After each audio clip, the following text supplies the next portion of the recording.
fuck? What the fuck? What the fuck? What the fuck? Welcome to What the Fuck Are You Reading with Kaylee and Casey, a podcast and book club for all of the book lovers and shit talkers. So to pick up where we left off, Elspeth and Ione are on this walk in the gardens. They're arguing over Ione's use of the maiden card.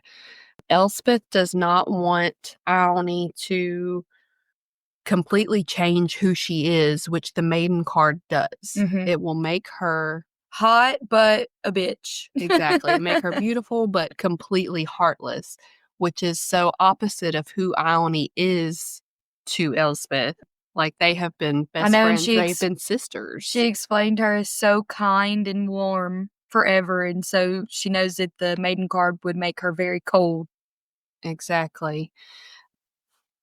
So, and I don't even know, like, to me, is King Rowan only agreeing for Hoth to marry Ione as part of a trade for the Nightmare card? Mm-hmm. And then Hoth will only have Ione if she uses the maiden card because it will make her good enough him. They sound really great.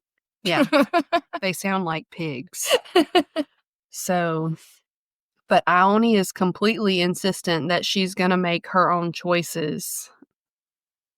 And, you know, she's either doing this to help her family or because her father demands it, like, based on her character that we've seen so far. Mm-hmm. But she's still making poor choices. So Elspeth runs into Raven and she can see in his pocket is the second Nightmare card. And Which is crazy because he is there are only 2 Nightmare cards in existence. And he's the head of the Destriers. He is the captain of the Destriers. Yes. The king, we know, didn't have a Nightmare card, and there was a Nightmare card with the captain of his Destriers so we're running whole time. Into a two-face situation, which is so exciting. We are finding out that something is not right here. So Raven asks her why she was alone on the forest road. And I was like, oh shit, how does he know about her magic from the highwayman? Mm-hmm. And then it occurred to me that, like, no, he was the highwayman, stupid. Like, yes. Yes. So he is definitely living like a double life right now. Yes. He is attacking, trying to find the rest of these cards for some reason. We just don't know why yet. And the Nightmare immediately in her brain is on high alert. Panic mode. He is in complete panic mode. He senses danger and he wants out. She has to let him out. Like, he can't just... And when you say out, that means like control of her body. Exactly. Okay. He wants control over her actions, over her mind. And he can't do that until she calls on him to do that.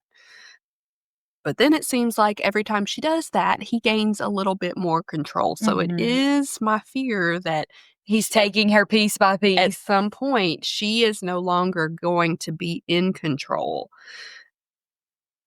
So the captain of the Destriers, like, she doesn't want to attack him because that is punishable by death. And then the Nightmare points out that stealing Providence cards is also punishable by death. Well, damn, you can't win for losing. Exactly. So that's just to catch us up a little bit. Elspeth denies that it was her on the forest road, but Raven is not having it. Like, he recognizes her. He knows it was her. A lot of somebody else. So she is fearing arrest, but maintains her. She's like, no, wasn't me. And she fucking takes off. She starts running through the wood. Raven is chasing after her. The Nightmare, she lets the Nightmare take over, and it, like, oh, this is where we talked about, like, it turns her into Shikari. Yeah, Shikari Richardson. Wait, no. I'm picturing Edward Cullen as if you could outrun me. Yes. She takes off. And he's screaming to her in her mind, like, he is using the Nightmare card on her, that he's not going to hurt her, but she is, like, has no intention of stopping. Then she gets surrounded by the smell of salt, which is magic. Salt equals magic. And he used the nightmare card to get in her head, which freaking panics the shit out of her because she can't have anybody knowing that there's something in her head. That there is actually something in her head. Yes. Especially the captain of the Destriers. So when he catches up to her, Elspeth fights so fiercely to get away from him. Like, she busts him in the jaw. Like, he comes out the worse for wear. Hell yes. So, but Raven finally, he just claps his hand over her mouth and tells her to shut the fuck up or we're both gonna die because the king's hunting party is right over here. And I'm not sure why they would want to kill them at this point, but like Raven, she listens to Raven. Yes, and at this point in the book, I think she says something along the lines of, why does it matter if they hear us? Like, what are you hiding from? Those are your people. And the nightmare told her to listen to him, listen to Raven, and be still. The king is not your friend. So Raven looks down at Elspeth's sleeve, which is torn, and he sees that her veins are blackened, which is the telltale sign of someone who's infected. And again, he tells her, I'm not going to hurt you. And Elspeth makes it very clear that she would rather die than be arrested for being infected. When you get arrested, you go to the dungeon, and then who knows what happens from there. Yeah. So I can, like, kind of sympathize with her a little bit on this because jail is one of my biggest fears. Like, I'm not going to jail. No, I would not do well. No, my God. I'd get a girlfriend real fast.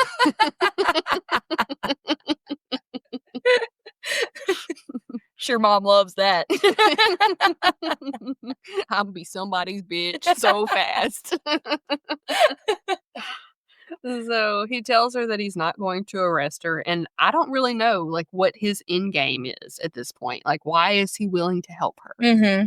Other than, like, I think he's clearly attracted to her, but it's not like they've formed a connection at this point. So Elspeth is terrified that when Raven used the nightmare card and entered into her mind that he might have seen her nightmare in there, but he acts confused whenever she asks what he saw. He tells her that he's not concerned about her infection. He just wants to better understand her magic. And she doesn't trust him, but she does allow herself to follow him back to the castle, which is, like, stressing me out that she is so close to danger at this point. You know, like, there is no safe way to go. You know, like, she's either going to trust Raven or she's going to trust the king. And which one is she going to choose? So they tell us how to make a charm to ward off the mist. And to do so, you have to take an animal of blunder, which has died of old age. You bury it. When seeds sprout, you dig it up and you take a piece of the animal, no bigger than the palm of your hand. It can be bone, hair, or feather, and this will safeguard you from the mist. So that's pretty straightforward. Yeah. You know, if you need protection. This is how you do it. So Raven leads her into the castle, into a private room, and the nightmare warns her that there are many different kinds of cages. So hopefully, like, she is not about to get trapped. Prisoner. But at least he did not bring her to the dungeon. So Raven tells her to wait there, and he leaves her, and he returns with two other people, a man and a woman. The woman is Jesper Yu. She's the only female Destrier, and it's Raven's sister. And that is also the person that was mentioned a few chapters ago that got in a fight at last year's Equinox party, yes. So the man is a physician, which immediately throws Elspeth into a panic because those are some bad dudes. Yeah. Apparently, both Jesper and the physician are complicit in Raven's plan, though. So the physician is Philip Willow. And he takes what, like, equates to a medical history on Elspeth, asking about when she was infected, what abilities she possesses, how she's been able to hide it. Like, he's just gathering all of this information on her. And Elspeth is not 100% truthful in her answer. She tells them that her magic shows her Providence cards, which it does. Like, it shows she's able to see them lit up like a beacon everywhere, which is, it's very, what's the word I'm looking for? Convenient that she can find them. It could be useful to someone. Oh, it could be very useful because it's not like they can just hide it in a pocket or hide it in a bag. Like, she can see it no matter where it's at. Like, it's lighting up so bright. But she can only do that because of the nightmare. The nightmare sees it, and the nightmare's in her mind. And is that the part she leaves out? Oh, yeah, she does not tell them about the nightmare. Okay. No. We're keeping that little bit to ourselves. They gonna think she's crazy. So, and this still, like, shocks the absolute shit out of them. Because, I guess because finding the lone twin alders card that the Shepherd King traded to the Spirit of the Wood is going to be a lot easier if it's lit up like a torch. So there's only one of these twin alders cards out there. And it was traded off into the woods.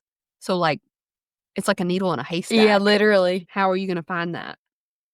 They also want to know what the cost of her magic is, because every magic has a cost and a consequence. So Elspeth says she doesn't know yet, that she hasn't encountered any problems. There's a knock at the door, and Prince Elm enters, who is King Rowan's son, other son. The nightmare is very wary of Prince Elm. He tells Elspeth to never trust anyone who carries a scythe card, which only the Rowans, only the king's royal family carries the scythe cards, because it allows you complete control over someone. Like, including Raven? Does Raven have one? He's not a Rowan, he's a U. That's right. He's just captain of the Destriers. He's the nephew. Yes. He's the king's nephew. That would mean that Elspeth can't really trust any of the royal family because they hold all 4 of the scythe cards. And the scythe card gives its wielder the power of persuasion. You absolutely can't say no to it. You don't want to say no to it. It makes you want, it can tell you, go jump off a cliff. And you'll be like, oh, that sounds like a great idea. I'm going to go jump off this cliff. Be right back. So it's very, very dangerous card. Prince Elm reveals that he was another one of the highwaymen who attacked Elspeth. So we've got Raven, the captain of the Destriers, Prince Elm, son of King Rowan, are the 2 people that are attacking people on the side of the road. Looking for cards that the king does not know about. And she threatens to not speak another word unless Prince Elm gets the scythe card away from her. Like, she is terrified of that scythe card. So Elspeth's guest, I call them guest very tentatively, leave the small windowless room, and Raven returns carrying various Providence cards. So he pulls out a white eagle and asks Elspeth what color it shines. And Elspeth is annoyed, but she answers that it's white. Then he wants to know if she can do it with her eyes closed. And she can. And she agrees to try identifying cards blindfolded. The next card he displays is the Black Horse. She's able to tell, even though she's blindfolded. The Black Knight card makes its wielder a master of combat. The Golden Egg grants wealth. The Prophet, glimpses of the future. The White Eagle gives courage. The Maiden gives beauty. The Chalice turns liquid into truth serum. The Well gives you clear sight to recognize enemies. The Iron Gate gives you blissful serenity. The Scythe gives you control over others. The Mirror gives you invisibility. The Nightmare allows you to speak into others' minds, and the Twin Alders allows you to communicate with the Spirit of the Wood. So it's not, I do like to know what all of the cards. I like that this book also reminds you what they do throughout the I do too, book. because it can be confusing. Oh, absolutely. Like, to have a world where you're like, wait, what does that do? But on the flip side, each of these cards has a cost. So the Black Horse, if you use it too much, it makes you weak. The Golden Egg makes you greedy. The White Eagle gives you fear. The Prophet, you know the future, but you cannot change it. The Chalice, the truth serum, turns to poison eventually. Oh, God. Like, that one sounds pretty serious. Yes. Never use chalice card. Got it. The maiden chills the user's heart. If you use the well too much, you will be betrayed by a friend. Mm. The iron gate takes years from your life. Oh my God. Like a cigarette. Yeah. So the good thing, so the iron gate gives you blissful serenity. I'm so happy, but I'm going to die. The scythe causes physical pain. The mirror exposes ghost. Like, it literally lifts the veil between the worlds. Okay. If you use it too much. The nightmare reveals your deepest fears. So the twin alders is the only one that no one knows what the consequence is, because there's no record of anyone using this card for too long.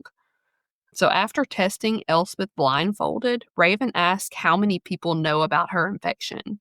And she's rightfully very anxious to answer, because her family... The captain of the destrier, the person that is supposed to find these people, is asking her this. Yes, and the consequences are very severe. The consequences are literally death to her family for hiding her secret.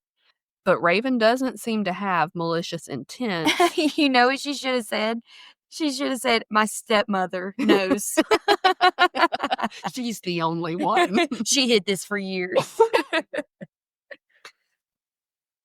So to him, being magic isn't a crime and can be useful. So they continue this blindfold test, and Raven pulls out a card that Elspeth can't see the light, which has never happened before. So she takes off the blindfold, and what she sees is a Twin Alders card, but it's a fake. Okay, I was about to say, wait a second. It's fake because it's not lit up. So, I mean, it looks real in every aspect, but she can tell fake from real. So Raven was just testing her. When Raven asks again who else knows about her ability to see the Providence cards, she says her family knew about the infection, but nothing else, that they don't know about her magic. Then Elspeth calls him on his bullshit. She knows he wants Providence cards and that he doesn't want the king to find out what he's doing. He disguised himself whenever he attacked her on the road. She says all this and offers to help him find the cards if he keeps her secret and leaves her family alone. And he agrees to this. So she asks one more thing of him, that he never use the nightmare card on her again. Like, that is her absolute breaking point. She does not want anybody to know what's in her mind. So he lets her go. Elspeth knows that Raven doesn't trust her any more than she trusts him, and demanding that he not use the nightmare card just shows that she's hiding something. He knows she's hiding something from him, but he's willing to move on at this point. So Elspeth dresses for the feast and attends with her father and his family. Her stepmom Miriam and the half-sisters are some fucking bitches. When they arrive in the Great Hall, Prince Elm asks if he can be her escort for the evening. The nightmare is not pleased. He hates the Rowans, but regardless, Elspeth does take Elm's arm. And this does seem like quite an honor to her, considering that she's basically an outcast among even her own family. Her father seems to love her, but has chosen his new family over his old family. So Prince Elm takes this opportunity to let Elspeth know that he absolutely does not fucking trust her. And the feeling is mutual. Like, they do not like each other. Thanks, man. And this is nothing compared to how she feels about Hoth Rowan. Oh, yeah. So Hoth is Elm's brother. And he is known to use his scythe card to make people execute themselves when they break the law. Jesus Christ. So I really don't want Ione to end up with him. Like, that seems like it would be a travesty. Yeah. So Elspeth finds her aunt at the feast and asks her where Ione is. So Aunt Opal is upset and says Ione is with Eric and King Rowan. We're not sure exactly what the king wants from Ione, but Opal knows that her husband is a stubborn man and probably fucking selfish and stupid on top of that. But before she has a chance to finish explaining what's going on, she has to chase after her 2 feral kids that are always running around. She has 2 younger boys that are like, I can't even imagine who I can explain them. So, poor Alex. Oh, Alex, the guy that wants her so bad. he wants her so bad. He comes to ask Elspeth to join him for the feast, and he wants to introduce her to his mom. He's, like, very sure that they're getting married at this point. Mhm. He's She's in like, love with "Hey, her. man, I don't like you at all." He's got it really bad, but she is not having it. Elspeth tells him that she's already promised to sit with the Yews. And I'm not sure why she wants to sit with Raven Yew. Like, I would personally prefer boring Alex who likes me and doesn't know my secret. And I feel bad for him. Uh-huh. Like, just go with the nice guy. Like, your life could be so simple. Yeah, it would make for a boring book, though. Gosh. I like a good cozy read. Like a little comforting. My life is stressful enough. So King Rowan and Hoth step forward to give a speech to commence the feast, and Hoth proclaims that, like kings before him, his family's goal is to find all the Providence cards and banish the spirit of the wood. And according to him, they're closer than ever. Then he announces that Tyrn Hawthorne has been knighted, and his daughter has been offered a place in the royal family. No. Mm-hmm. Hoth makes a big show of introducing the nightmare card he got from Tyrn, and also his new fiancée, a completely unrecognizable Ione. She used the maiden card. She's using the maiden card. Aw. So you literally can't even tell that she's the same person. Aw. And the Yews are like completely shocked by this announcement. So I wonder what they think King Rowan's gonna do if he collects all the cards before they do. But, like, they obviously don't want this to happen. Yeah. Raven is angry that Elspeth didn't tell him her uncle held the other nightmare card. Well, I mean, it's too fucking late now. Yeah. The Rowans have it. And it shouldn't matter since Rowan has the other one. Yeah. You know? Like, I guess maybe to keep them from finding, like, say they found the twin alders first. Yeah.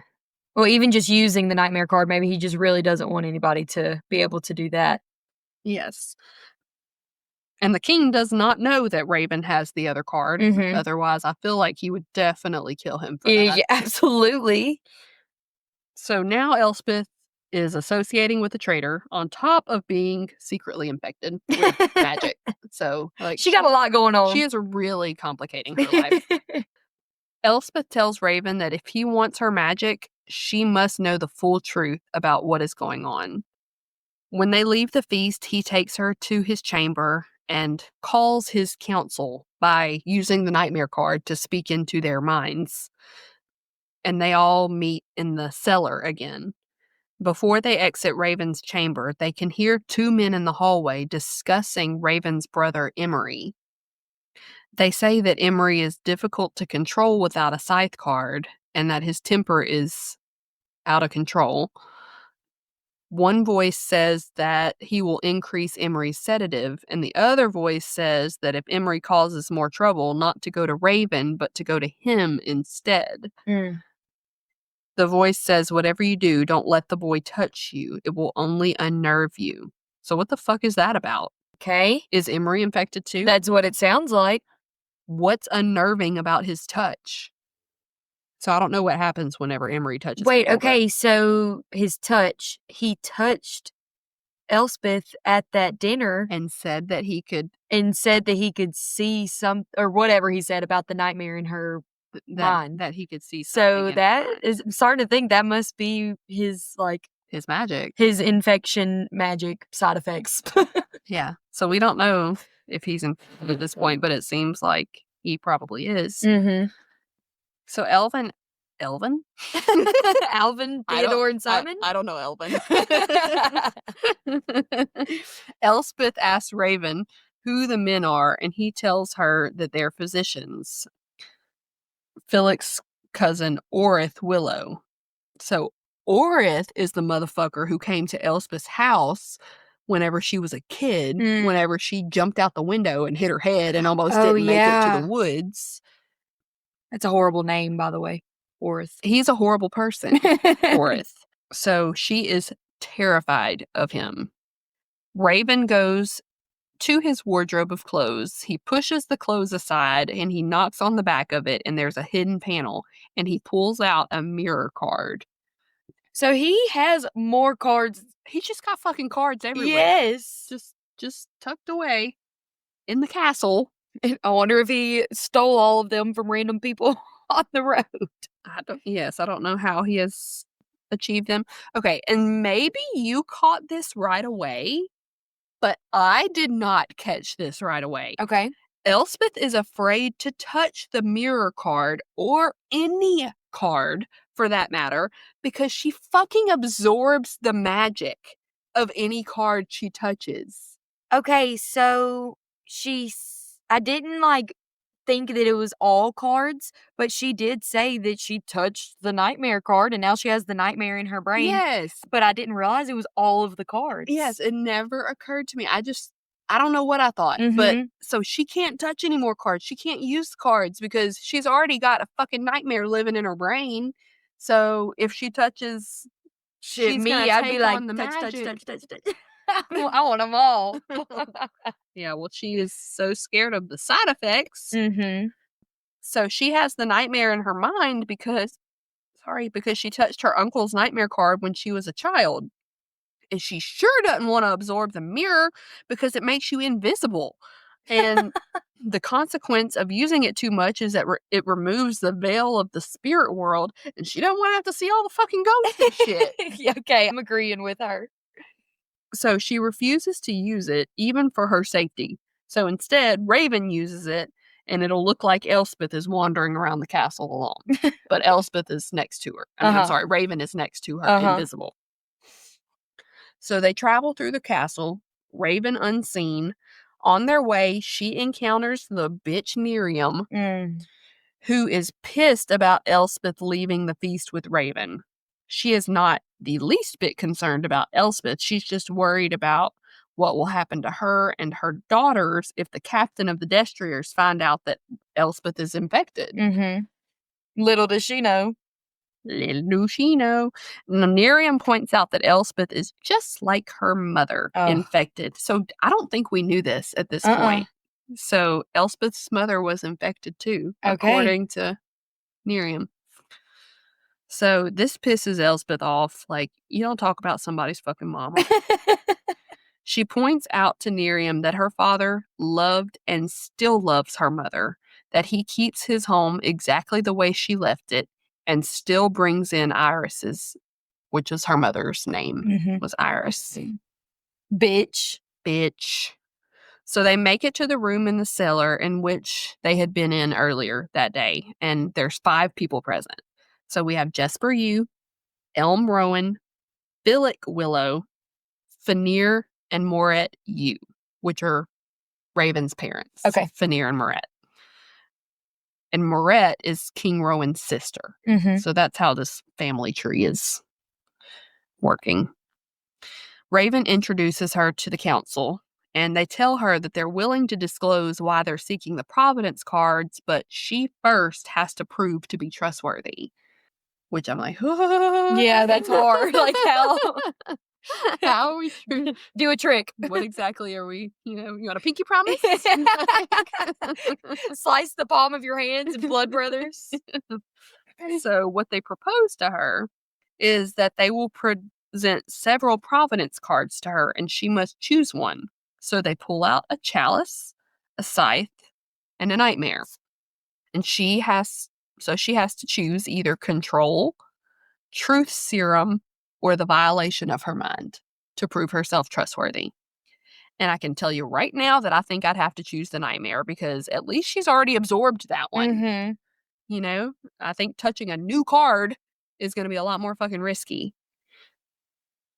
So she has to choose one to gauge her honesty. And Jesper says that they have all done this test, not just Elspeth. Yeah, but y'all don't have the same problems as me. That is true.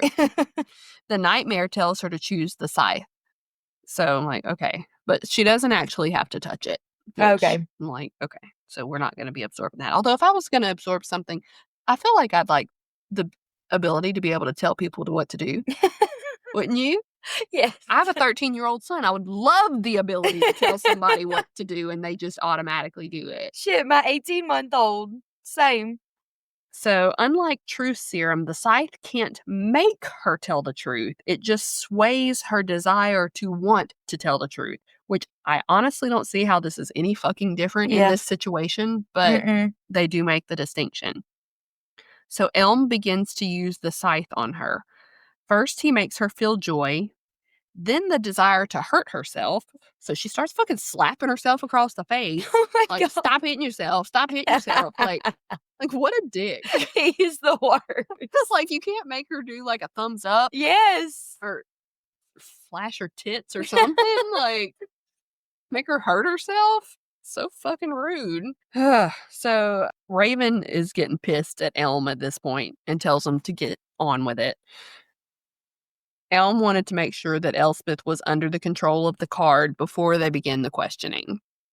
So Fenrir, who is Raven's dad, takes over the actual questioning, and he directs the scythe card to make Elspeth desire to be truthful. He first asks her to tell them about herself. So she tells them about her past, how she caught the infection when she was 9 and then moved in with the Hawthorns afterward to kind of go into hiding. Fenrir asks why her father, who was at the time the captain of the Destriers, didn't turn her in. And, like, why the fuck do you think, Fenrir? Like, yeah, like, because I'm his kid? Maybe he gives a shit about his kid. Like, what the fuck? Like, what do you... Yes, like, I would do the same for my kid. I would hide him in a box in the freaking closet if I had to. It's ridiculous. So she responded that though he thought that Elspeth was too risky to be around his new wife and younger daughters, and therefore sent her away, he did not want to see her die, which I think is the bare minimum that you can ask out of a parent. So he chose the Hawthorns because of the close relationship between Opal and his wife Iris, or his deceased wife Iris. And also, it's in the wood, out of sight, and he pays Tyrn to keep her. Because Tyrn seems like a piece of shit. He seems like a greedy bitch. But for the money, yes, he'll do it. Fenrir asks how her Uncle Tyrn got his nightmare card.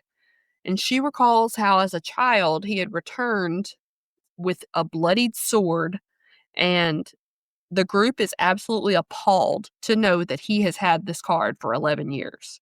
So he apparently held on to it for so long just to wait for his daughter to be old enough to trade in marriage. That is disgusting. That is exactly what I put. Disgusting. Just waiting. Ugh, so gross. So Raven stepped forward to ask her a few questions, and he asked her if she trusts them. She doesn't know who to trust yet. What kind of question is that? Yeah, I just talked to y'all for the first time hours ago. I'm here against my will, essentially. Yeah. So she doesn't know who to trust. So they asked her about her magic, if it was just that she could see the Providence cards light up, or if she possesses other gifts. No, why?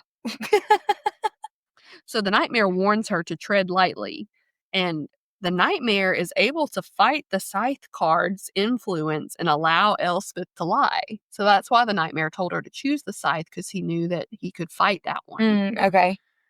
So she tells them that she has no other magic, and they're doubtful about this, mostly because of how skilled she appears to be in combat. Like, she beat the shit out of Raven and Elm. But she tells them that she's just self-taught. I'm just a self-taught badass. So they make her swear that anything they tell her will remain a secret. Like, who's she gonna run off and tell? Like, her only friend, Ione, is now, like... Too pretty for her. Maiden bitch. She's got Aunt Opal, I guess, but anyway. So they tell her they need her help to collect a full set of the cards, which, like, duh. I knew that's obvious that that's where we're going with this. So Elspeth recalls her mother saying If you unite the Providence cards with the black blood of salt, the infection would be healed and Blunder would be free of the mist. It's that black blood assault again. That black blood assault. I don't know what the shit that means. Y'all explain everything else perfectly, but what is that? So she asked, why aren't y'all working with King Rowan? Hmm. You know, like, that's the obvious thing. Are y'all planning a rebellion? Like, what are y'all hiding? So if King Rowan collects the deck, the mist will be lifted. Spirit of the Wood will no longer be in control. And the only thing the king is missing is the Lost Twin Alders card and the Black Blood of Magic. So it's infected blood that they're looking for. That's what the Black Blood of Magic is. Okay. They have to fucking sacrifice a magic person. And so now, like, stranger danger, stranger danger. All right, y'all, I'm going to head out. I am magic. Y'all just met me. Like, I feel like I am definitely on the chopping block. Oh yeah. If this was Game of Thrones, they'd be like, all right, who wants to take a turn slitting her throat? Mm-hmm. Oh, gosh. Makes me so anxious. So Fenrir says King Rowan is going to kill Emery to get the infected blood. Raven's little brother. So I fucking knew that Emery was magic. Yep. I knew it. So remember, Emery was the one who told Elspeth that he could see the nightmare whenever he looked into her eyes. Mm-hmm. And it's when he touches her. It's when he touches her. Yes. So he's Raven and Jesper's brother. He's Fenrir and Moret's son. So they're trying to collect the cards behind the king's back to save his life. Aww. To save Emery's life. So I hope the reason he was such an asshole to Elspeth is just that he's stressed. He got a lot going on. Because Emery was a dick. Oh, yeah. But like a creepy dick. Mm-hmm. But he real close to being the sacrificial lamb. Ooh. So it also makes sense how they acted like it was strange that Emery had been a guest of the king for 2 years. He's not a fucking guest. He's a prisoner. Living in the dungeon. Yes, he is a prisoner. They're just waiting to collect that last card so that they can sacrifice him. The group tells Elspeth that there is more to tell, which I'm like, more? More juicy secrets? But y'all's tea is piping hot. But this is not the time or the place. If she agrees to help, they're going to bring her to Castle U. Mm-hmm. Jesper tells her they're missing 3 cards, the Well, the Iron Gate, and the Twin Alders. So we are a little behind because the king is only missing the Twin Alders. Yeah. And obviously the Twin Alders is the big one. Mm-hmm. That's the one that nobody's seen for like 500 years. And there's only one. There's one of them. They have to find it before the king or it's game over for Emery. And while Elspeth does obviously have an advantage in finding cards, the Twin Alders is gonna be a tough one. Mm-hmm. Like, it's got to be in the woods, right? Mm-hmm. Since the Shepherd King traded it to the Spirit of the Wood. And does she even know what color it is? I don't recall that. I mean, it's really big. But it doesn't matter, I guess. Like, if she sees anything light up, let's check. Yeah, check I'm going to go over there. So, not sure what color it lights up, but she needs to find it. So, my first thought here is, who the fuck are these traitors planning on sacrificing? Yeah, no shit. For the Black Blood of Magic. Elspeth needs to be careful because they're obviously trying to save Emery, and I'm afraid that they're just going to trade out his sacrifice for her sacrifice. Mm-hmm. So I would be very cautious if I were her. She better fall in love with somebody real quick. And Elspeth brings up this point, so I'm glad she's not stupid. She asks whose blood they're planning to use, and they say someone close to the king who has committed great wrongs. Is it Hoth? That's what you saying that they do think. He's who comes to mind because he's such an asshole. I'll sacrifice him just 'cause. Mm-hmm. So she agrees to help them because she wants a cure for herself. Mm-hmm. So meanwhile, the nightmare's in her brain like, man, I thought we was friends. Mm-hmm.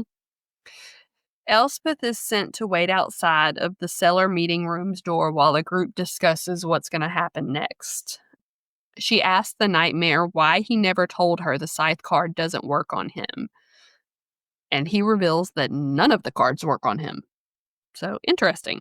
So theoretically, if she lets the nightmare take over, the cards are not going to work on her either. Mm. So she starts eavesdropping against the door, and she hears them talking about how they need an excuse for the Hawthorns to let Elspeth go to Castle U. They don't trust her fully, but Moret saw in a vision that Elspeth helps them complete the deck. Okay. So when I say a vision, I think she used the prophet card. Mm-hmm. What she actually saw was a vague vision of a shadowy figure on the forest road. So they're assuming it's Elspeth, but that is not a lot to go on. No, what the hell? Y'all making shit up at this point. In the vision, the shadowy figure walks to the wood, trailed by Providence cards, including a 13th card. There is a secret 13th card. What is this 13th card? Okay. Very curious. So in her vision, Moret sees Emery alive and well. That's her child. So she is leaning all into this vision because she wants to protect her son. Mm-hmm. So this also explains Raven's and Elm's highwayman behavior because they're looking for this shadowy figure from Moret's vision.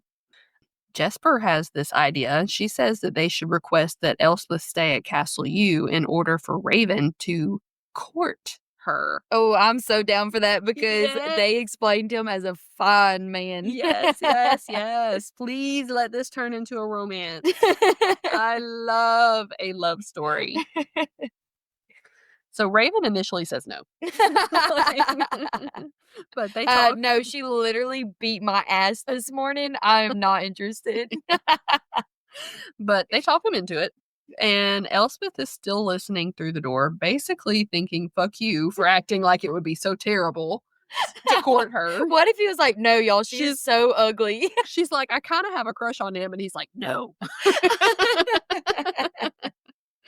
But it also says she says she doesn't want him either. But fuck, they want each other. Yes. Okay? Like, I know it.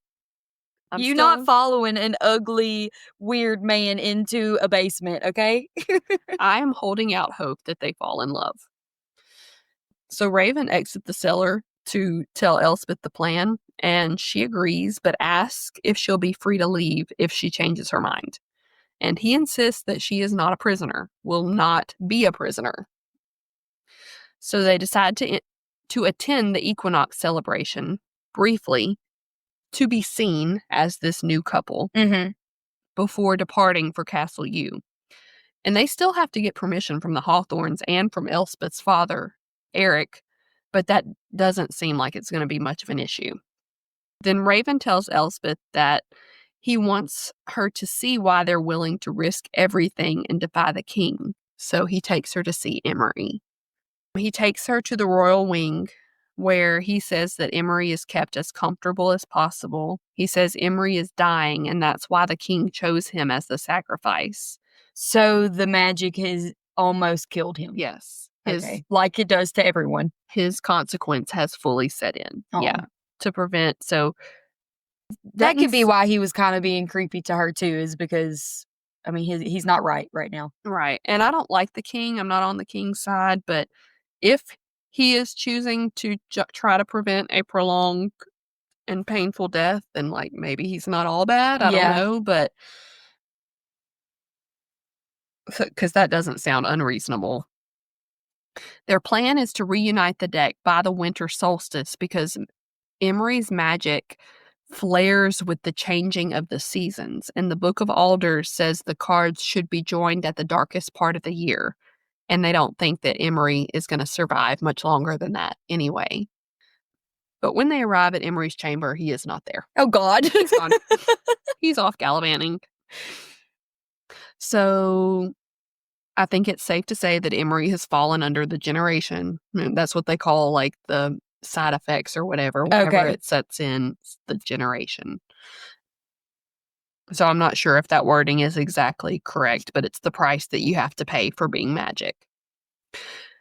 And that's why Elspeth has been so afraid to attend court, because she doesn't know how and when it's going to present for her. Some people lose their sanity. Some die. Maybe there's other consequences. I don't know, but it's all bad. So they go out to look for Emery. They want to find him before a physician or a destrier finds him. So they go to the party to check there, and they do, in fact, find Emery there. Elspeth asks what magic Emery's infection granted him, and Elm tells him that he can read people, as if he can see all their secrets. All it takes is a single touch. That's how he could see the nightmare in her mind whenever he escorted her out of the feast. He's been slowly losing his mind, growing worse with every change of the season. That's really sad, like, seeing your little sibling go through something like that. Mm-hmm. While Elm is telling her all this info, Raven is fighting random strangers who Emery has pissed off. Oh my god. Emery's just running through the castle, wrecking havoc, and because he's losing his mind, literally. So it makes him like a drunk asshole, just causing mayhem all over the place, and Raven is running around cleaning up all his messes. Then holy shit fuck, Elm says Emery had told him about her, that Emery was so excited to meet someone else infected because he had never met anyone else infected other than his brother. Raven? Raven is infected. Raven is infected too. Cue gasp. Yes, gasp. The captain of the Destriers. Okay, so it is now making sense why he has to live this double life. Yes, absolutely. She asks the nightmare if he knew this, and he says that yes, he did suspect it, and she's pissed off. Yeah, fuck you, dude. Like, why didn't you tell me? But he doesn't care. She says she should have figured it out by herself. Oh my, I kind of like the nightmare, I'm not gonna lie. He gives no shit. None. So, I have questions. What is Raven's magic? Is the generation starting on him too? So Fenrir and Moret have not one but two sons at stake? That's scary. And they seem like good people.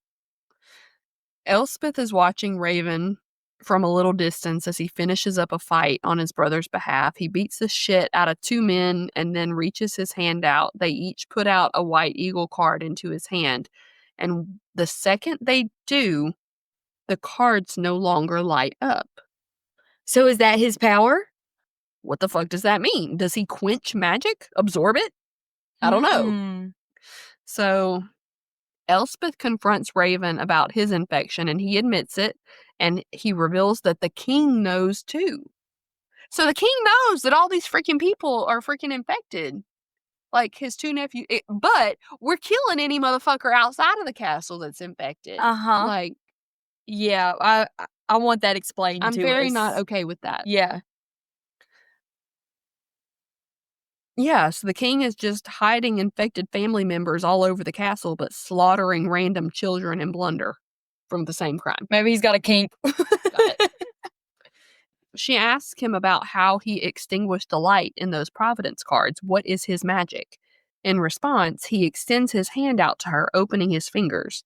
In his hand, he held the two white eagle cards, which are devoid of light. They are not the normal beacon that she would normally see. He drops the cards, and as soon as they are no longer in his hand, they light up again. So he can't use the Providence cards.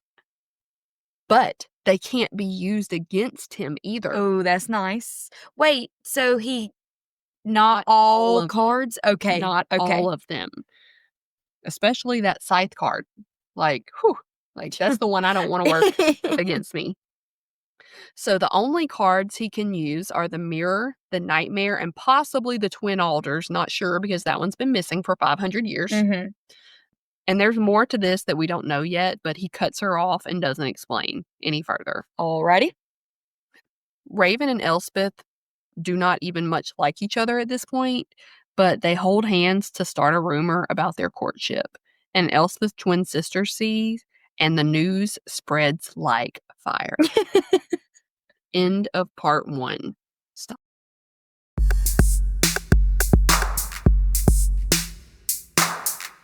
Thank you for listening. Please leave us a 5-star review on Apple or Spotify. Go like and subscribe to our channel on YouTube. Join our Facebook group and follow us on Instagram. The links to everything are available in the show notes. And 5 stars only. If you have anything less, please turn your phone off and mind your business.